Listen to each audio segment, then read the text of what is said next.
ఓం మహాగణాధిపతయే నమః. ఓం గురుభ్యో నమః. ఓం శ్రీమాత్రే నమః. పరమేశ్వర స్వరూపమైనటువంటి జ్యోతిష, వాస్తు మరియు ఇతర అనేకమైనటువంటి శాస్త్రములను మనకు అందించినటువంటి మహర్షులకి నమస్కారం. హయగ్రీవ హయగ్రీవ హయగ్రీవేతి యో వదేత్తస్య నిస్సరతే వాణీ జహ్నుకన్యా ప్రవాహవత్.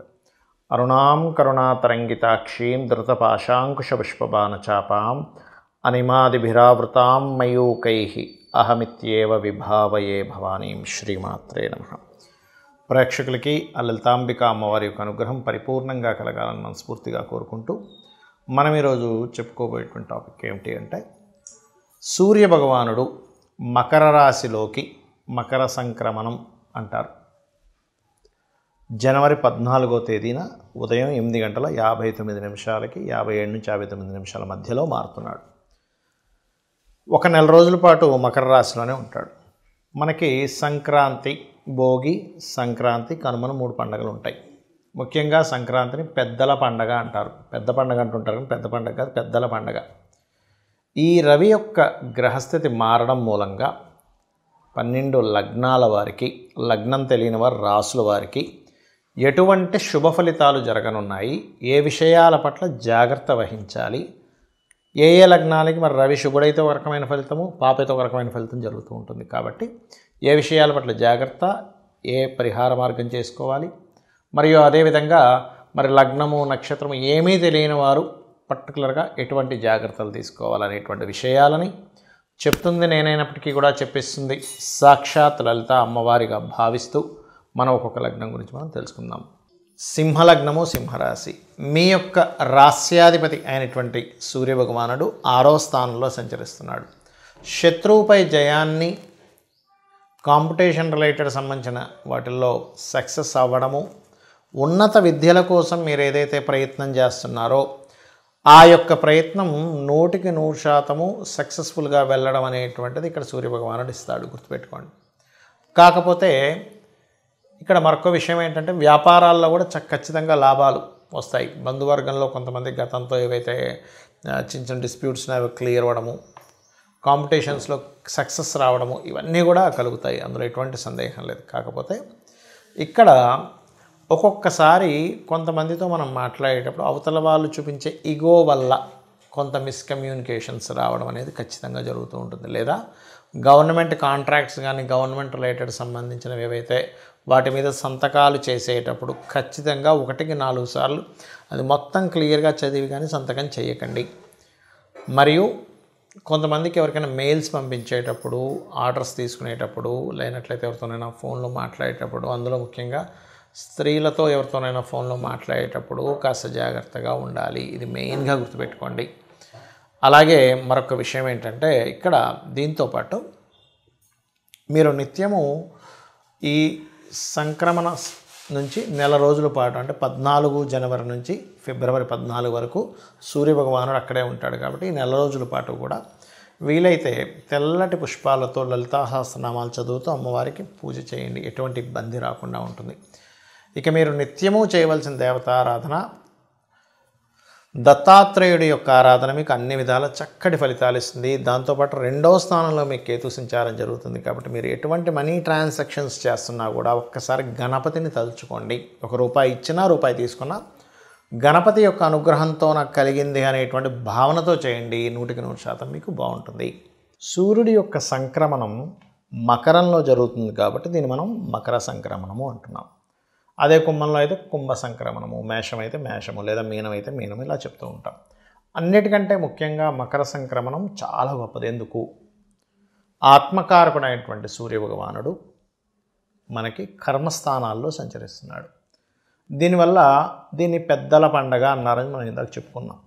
ఈ పెద్దల పండగ రోజు మనం చేయవలసింది ఏమిటంటే, ఇంట్లో మనం పండగ వాతావరణంలో ప్రత్యేకంగా మన పెద్దలు ఎవరైతే ఉంటారో, తాతలు, ముత్తాతలు, ఒకవేళ తండ్రి గారు గతించినట్లయితే తండ్రి గారికి, లేదా తల్లిగారి స్వర్గస్థులైతే శివాక్యం చెందినట్లయితే వారికని, ఎవరైతే గతించిన వాళ్ళు ఉంటారో సింపుల్గా చెప్పాలంటే వారందరికీ కూడా వారి పేరు మీద తర్పణాలు వదలడము, వారి పేరు మీద స్వయంపాకం ఇవ్వడము, వారి పేరు మీద బట్టల్ని పెడతారు. అంటే వాళ్ళకి చెందుతుంది ఖచ్చితంగా, అందులో ఎటువంటి సందేహం లేదు. దీంతో పాటు ఈ స్వయం పాకం ఇచ్చేటువంటి క్రమంలో ఒక్కొక్క వ్యక్తికి ఒక్కొక్క సమస్య ఉంటుంది. ఎప్పుడు అంటే జీవితాంతం వేధించే ఒక సమస్య ఉంటుంది. ఆ సమస్యకి స్వయం పాకంతో పాటు తత్సంబంధించినటువంటి పదార్థం దానం కనుక ఇచ్చినట్లయితే ఆ సమస్య ఖచ్చితంగా తీరిపోతుంది. అదేంటో చెప్తాను ఇప్పుడు నేను మీకు. ఉదాహరణకి కొంతమందికి చూడండి, చేసేటువంటి ఉద్యోగంలో పేరు ప్రఖ్యాతలు రాకుండా, ప్రమోషన్స్ లేకుండా ఇబ్బంది పడుతూ ఉంటారు. అటువంటి వారు ఖచ్చితంగా నువ్వులు, వీలైతే గోధుమలు అయితే ఇంకా అల్టిమేట్, గోధుమలు దానంగా ఇవ్వాలి. లేదండి కొంచెం ఉద్యోగం కోసం కూడా నాకు కొంత ఇబ్బంది ఉంది అని అనుకున్న వారు నువ్వులు గోధుమలు కలిపిస్తే చాలా మంచిది. స్వయం పాకం ఇచ్చే రోజు చెప్తున్నాను నేను మీకు. ఇది ప్రతి అమావాస్యకి చేయొచ్చు మీరు, లేదా ప్రతిసారి ఈ సంక్రమణం జరిగేటప్పుడు చేస్తే కూడా అద్భుతమైన ఫలితాలు వస్తాయి. మనకి క్యాలెండర్లో కనుక చూసుకున్నా మనకి యాప్స్లో కూడా దొరుకుతుంది. ఎప్పుడు మారుతున్నాడు సూర్యభగవానుడు అంటే అందులో చూపించేస్తుంది, నెట్లో కూడా దొరుకుతుంది మనకి ఈ ఇన్ఫర్మేషన్. ఈసారి మాత్రం మనకి 14 జనవరి ఉదయం 8:57 నుంచి 59 మధ్యలో మారుతున్నాడు ఆయన. ఇక కొంతమందికి మానసిక స్ట్రెస్ ఉంటుంది జీవితాంతం, ప్రతి చిన్న చిన్న విషయాలకు కూడా స్ట్రెస్ అయిపోతూనే ఉంటారు. అటువంటి వారు చక్కగా గోశాలకు వెళ్ళి గోవులకి బియ్యం పిండి తినిపించడము. ఇందాక నేను చెప్పినట్టుగా గోధుమల ప్లేస్లో గోధుమ రవ్వ కూడా గోవుకు తినిపించవచ్చు, ఇది ప్రమోషన్స్కి. అలాగే మానసిక స్ట్రెస్ ఎక్కువ పడుతున్నా కాస్త మీరు బియ్యము దానంగా కనుక ఇచ్చినట్లయితే స్వయం పాకంతో పాటు అద్భుతంగా ఉంటుంది. మరికొంతమందికి ప్రతిదీ గొడవలు అవుతుంటాయండి. అది భూ వివాదాలు కావచ్చు, అన్నదమ్ముల మధ్యన గొడవలు కావచ్చు, భార్యాభర్తలతో గొడవలు కావచ్చు, ఎక్కువ అవుతున్నాయంటే మీరు అప్పుడు చేయవలసింది, మీరు కందులు అంటారు, కందులు 1 కేజీ-1/2, కందిపప్పు వేరు కందులు వేరు, 3 కందులు 1 కేజీ-1/2 తీసుకుని ఎరుపు రంగు వస్త్రంతో సహా మీరు స్వయం పాకం ఇచ్చేసినట్లయితే ఖచ్చితంగా మీకు ఆ యొక్క గొడవలకు సంబంధించిన దోషం అనేటువంటిది పోతుంది. అదేవిధంగా పెసలు, ఇది దేనికి ఇవ్వాలి అంటే మీకు వ్యాపార అభివృద్ధి అవ్వటం లేదండి, ప్రతిదీ మిస్కమ్యూనికేషన్స్ అవుతున్నాయి. మిస్కమ్యూనికేషన్స్కి లలితా సహస్రనామాల్లో ఒక గొప్ప నామం ఉంటుంది, ఓం కర్పూర వీటికామోద సమాకర్ష దిగంతరాయై నమః.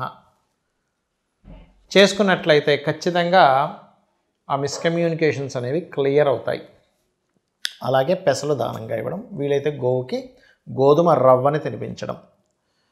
మరియు కొంతమందికి గురుబలం లేదు, ఇప్పుడు ఏ పని చేద్దామని ఇప్పుడు గురుబలం లేదండి, గురువు సరైనటువంటి స్థానంలో లేడు అందుకే ఎదగలేకపోతున్నాడు అంటుంటారు. అది నిజమే. గురువు కనుక సరిగ్గా లేనట్లయితే జన్మజాతకంలో, గురు బలం ఉన్నప్పుడు ఉండే జాతకం వేరుగా ఉంటుంది, గురువు సరిగ్గా లేనప్పుడు ఆ జాతకాలు వేరుగా ఉంటాయి.